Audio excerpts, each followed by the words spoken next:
Okay, so what if a pill you take for asthma could actually prevent a really painful complication from a totally different kind of surgery?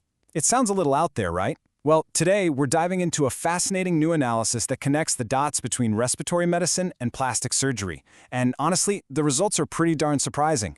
To really get why this research matters, you have to start with the people it affects. I mean, deciding to get breast implants is a huge deal, but for way too many, the story doesn't end in the operating room.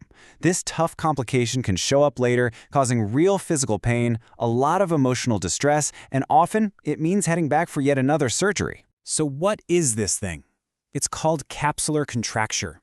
Now, your body is smart. It naturally forms a thin layer of scar tissue, a capsule, around any foreign object, and that includes an implant. That's totally normal. The problem is when the body, well, it gets a little too enthusiastic. The capsule gets super thick, super hard, and it literally starts to squeeze and distort the implant. And listen, this isn't some rare one-in-a-million problem. We're talking about a complication that hits anywhere from 15 to a whopping 45% of patients who've had cosmetic augmentation. And for patients who've also had radiation therapy, that rate can be even higher. It's a really significant, widespread challenge. So what's the driver here? The leading theory is an inflammatory response that just won't quit. Think of it like this. Your body sends in a construction crew to build the scar tissue capsule, but then the foreman just never tells them to stop working. A key part of this process involves these little inflammatory signals called leukotrienes.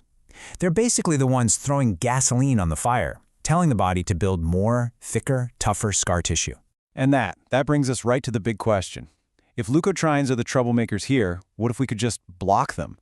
As it turns out, we already have drugs that are fantastic at doing exactly that. They're used all the time to control inflammation and asthma. So could these pills be the answer for this surgical problem? The drugs we're talking about are called Leukotriene Receptor Antagonists, or LRAs for short.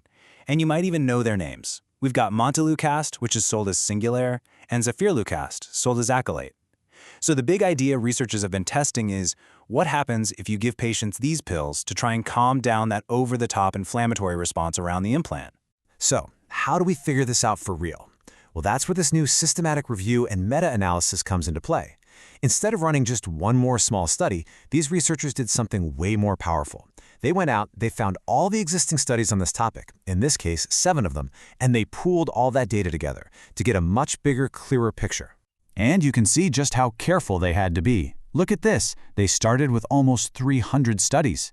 From there, they got rid of duplicates, they tossed out the ones that weren't relevant, and they closely examined what was left. At the end of it all, only 7 studies were good enough to make the final cut. This is exactly how you find a real signal in a whole lot of noise. So what did they find? Well, at first glance, the result looked really good. When they crunched all the numbers from all the studies, they found that patients taking these asthma drugs had a 29% lower risk of getting capsular contracture. And crucially, this was a statistically significant finding, which means it was very unlikely to be just a random fluke. But here's where the story takes a twist. A 29% reduction is fantastic news, right? But good scientists never stop at the surface. They dug a little deeper, and they asked a really important question. Hey, are both of these drugs, Montelukast and Zafirlukast, pulling their weight equally here? So first, they looked only at the studies that used Montelukast, Singulair, and when they ran those numbers by themselves, the effect vanished. Poof! Sure, there was a tiny trend toward a benefit, about a 19% risk reduction, but it was not statistically significant. You couldn't say with any confidence that it was actually working. And then they looked at the studies that used the other drug, Zafirlukast. And holy cow, the result was dramatic. Zafirlukast, all by itself, was linked to a 40% reduction in risk, and this was highly statistically significant. It turns out that positive result they saw at the beginning, it was pretty much all being driven by this one drug. I mean, just look at this when you put them side by side. The difference is night and day. On one side, you've got Montelukast, with a pretty weak, non-significant effect. And on the other, you have Zafirlukast, delivering this powerful benefit that's more than twice as strong.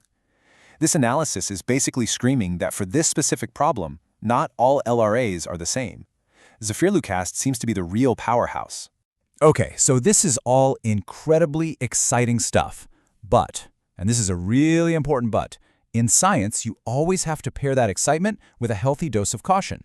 And as promising as this signal is, we can't call it definitive proof. Not yet anyway. And there are a few key reasons for that. The biggest reason by far is the kind of studies they looked at. None of them were the gold standard of medical research, what we call a randomized controlled trial or an RCT.